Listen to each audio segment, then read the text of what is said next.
कंजूस और नारियल की कहानी। एक गांव में एक व्यक्ति रहता था। वह बहुत ही कंजूस था। 10 रुपए खर्च करने के लिए 10 बार सोचता था। उसे एक दिन बड़ी सी बीमारी हुई। कितने चिकित्सकों को दिखाया और कई औषधियाँ खाने पर भी कोई फर्क नहीं पड़ा। इससे वह एक दिन भगवान के मंदिर जाकर प्रार्थना करने लगा। भगवान जी, अगर मेरी बीमारी ठीक हो जाएगी ना, तो मैं आपके लिए नारियल फोड़ूंगा। किसी भी तरह कम करो ना भगवान जी। बोलते हुए भगवान जी से मन्नत मांगने लगा। फिर कुछ दिनों के लिए चिकित्सकों के दिए गए औषधियों के अच्छे से काम करने पर उसकी बीमारी ठीक हो गई। उसने मन्नत मांगा था ना कि वो नारियल फोड़ेगा। इससे वह एक दिन नारियल के बाजार में जाकर पूछा, नारियल कितने का? 4 रुपए। व्यापारी ने कहा। लेकिन ये तो बहुत कंजूस था ना। उसकी कहीं दाम चुकाने की इच्छा ना होने पर मोल भाव करने के लिए पूछा कि 3 रुपए में नहीं दोगे क्या? तब व्यापारी ने कहा, 3 रुपए में यहाँ कहीं नहीं मिलेंगे, लेकिन बाजू के गांव में जाओ, उधर मिल जाएंगे। 1 रुपए बचेगा करके वह जैसे तैसे 10 मीलों दूर चल के तांड्रपाड़ू के नारियल बाजार पहुँच गया और पूछा, एक नारियल कितने का? उधर के व्यापारी ने कहा, 3 रुपए। लेकिन ये तो बहुत कंजूस था ना।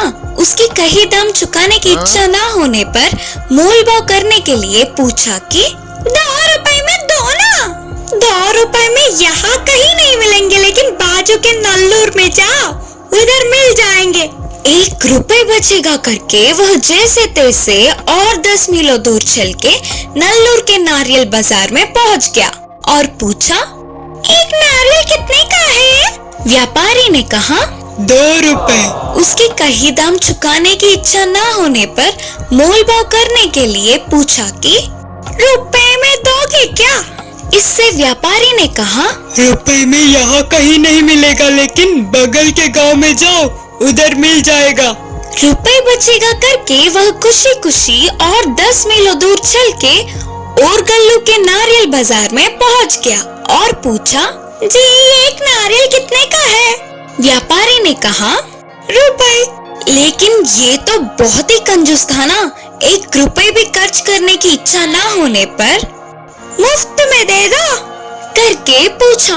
व्यापारी ने कहा, मुफ्त में यहाँ कहीं नहीं मिलेगा, तुम ना बाजू के तालाब के पास वाले गांव में जाओ। रुपए बच जाएगा करके वह मजे से और 10 मीलों दूर जैसे तैसे तालाब के पास के नारियल के बगीचे में जाकर पूछा, एक नारियल कितने का है? उस व्यापारी ने कहा, पैसों की बात नहीं है, तुम मुफ्त में ले लो। लेकिन ये तो बहुत ही कंजूस था। उसने जो दिया वो खुशी खुशी ना ले जाते हुए पूछा, मुफ्त में 2 दे दो ना। उसके उन बातों से व्यापारी ने उधर ही बाजू के नारियल के पेड़ को दिखाते हुए कहा, सिर्फ 2 ही क्यों बोला? तुम जितने चाहे उतने ले लो, जाओ। इससे वह कंजूस व्यक्ति लालची होकर जल्दी जल्दी से नारियल के पेड़ के पास गया। वह पेड़ एक बड़ी सी कुएं के बगल में ही है। यह धीरे धीरे पेड़ चढ़ने लगा। नारियल के पेड़ बहुत पतले और लंबे होते हैं ना, इससे वह थोड़ी दूर चढ़ के फिसल कर कुएं में गिर गया। उस कुएं के सीढ़ियाँ भी नहीं थी। इससे वह डर के चिल्ला रहा था तो नारियल वाला आकर चुपचाप देखता बैठ गया। उस कंजूस व्यक्ति ने उसे देखकर कहा, मुझे बचाओ, मुझे बचाओ करके चिल्लाया। उसने मुस्कुराते हुए कहा, नारियल तो मुफ्त में दे दूंगा, लेकिन किसी को भी मुफ्त में मैं नहीं बचाता। अगर 100 रुपए दोगे तो बोलो।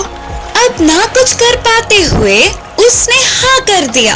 इससे वह व्यापारी ने रस्सी डालकर उसे ऊपर खींच के 100 रुपए लूट लिया। रुपए के बारे में सोचा तो आखिर में 100 रुपए गए करके उदास होकर वह कंजूस व्यक्ति फिर से चलते हुए खाली हाथ घर लौट गया। कौन सी असली कौन सी नकली? एक गांव में रामलिंग नामक व्यक्ति रहता था। वह बहुत ही बुद्धिमान था। किसी भी समस्या का आसानी से जवाब देता था। उसकी समयशीलता, तेज दिमाग, बुद्धि देख सारे चौंक जाते थे। एक दिन उस राज्य के राजा ने रामलिंग के बुद्धि का परीक्षा लेना चाहा और उस गांव में आए उसे बुलवा कर कहा, रामलिंग, आपके बुद्धिमानता के चर्चे सबके मुंह से सुन लिया और हमें अपने आंखों से देखने के लिए आपको यहाँ बुलवाया गया। इसके लिए मानते हुए रामलिंग ने हल्का सा मुस्कुराया।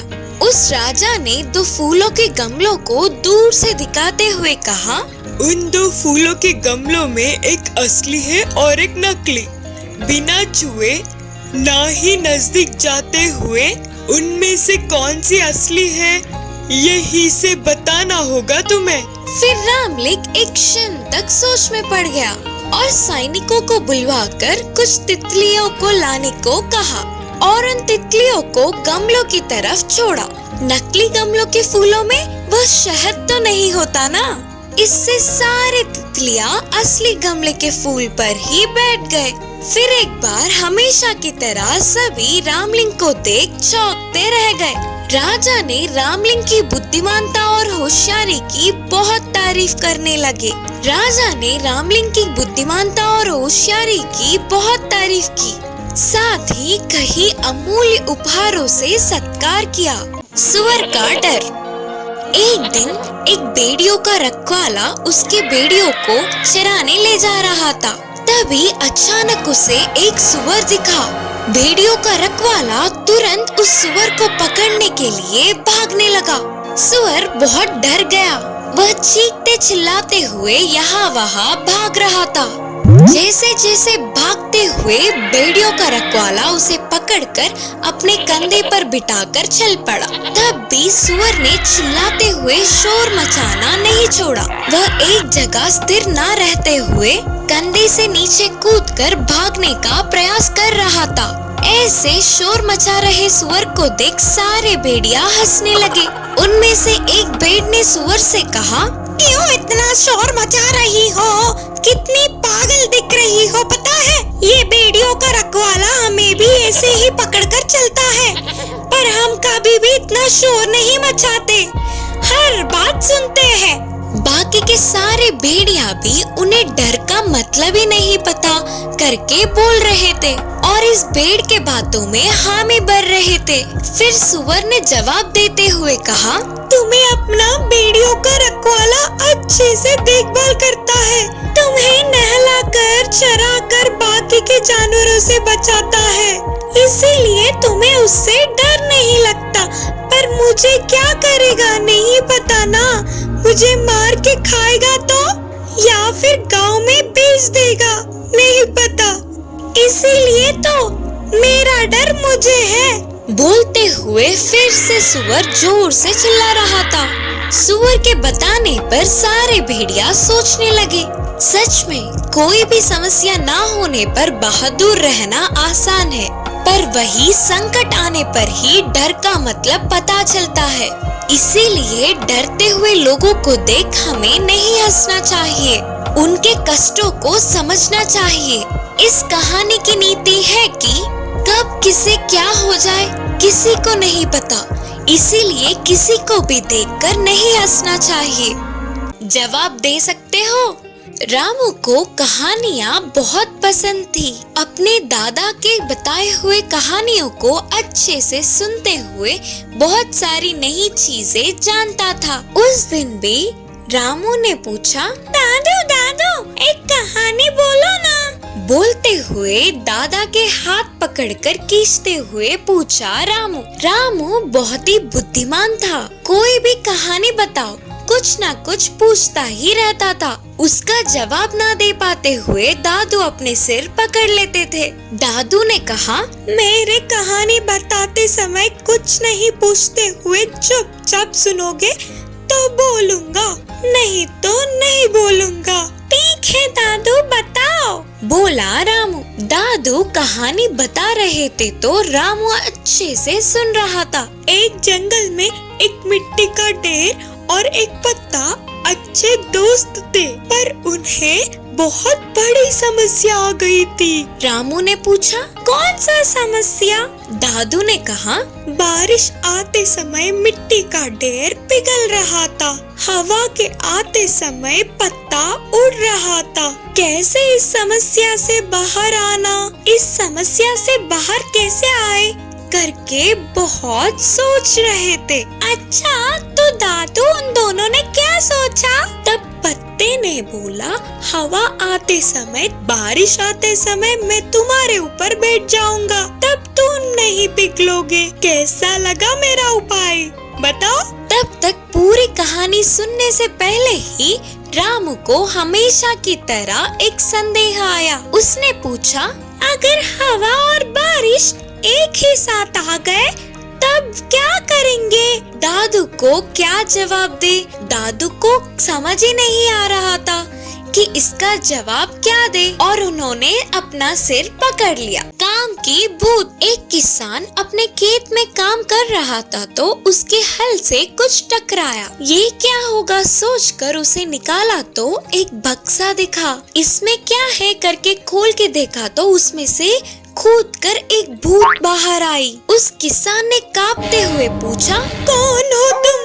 इसमें क्यों हो? तब भूत ने मुस्कुराते हुए कहा, हाँ, मैं काम का भूत हूँ। अब तुम ही मेरे मालिक हो।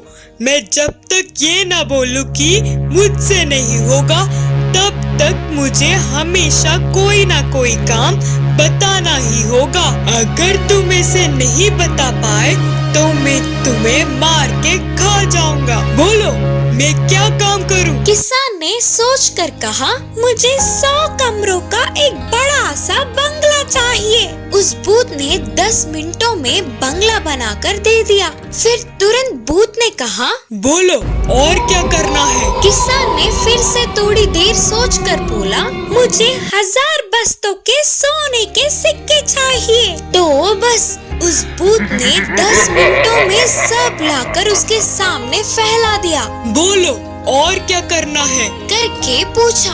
अगर काम नहीं बताया तो वह भूत किसान को मार के खा जाएगा। इसी बात का उसमें डर जाग गया। किसान उससे कैसे बचे करके बहुत सोचने लगा। इतने में उसे एक उपाय सूझी। तुरंत उस भूत को बुलाकर एक कुत्ते को दिखाते हुए कहा, इसकी टेढ़ी पूंछ को सीधी बनाओ करके बोला किसान। बस इतना सा काम, इसके लिए कितनी देर?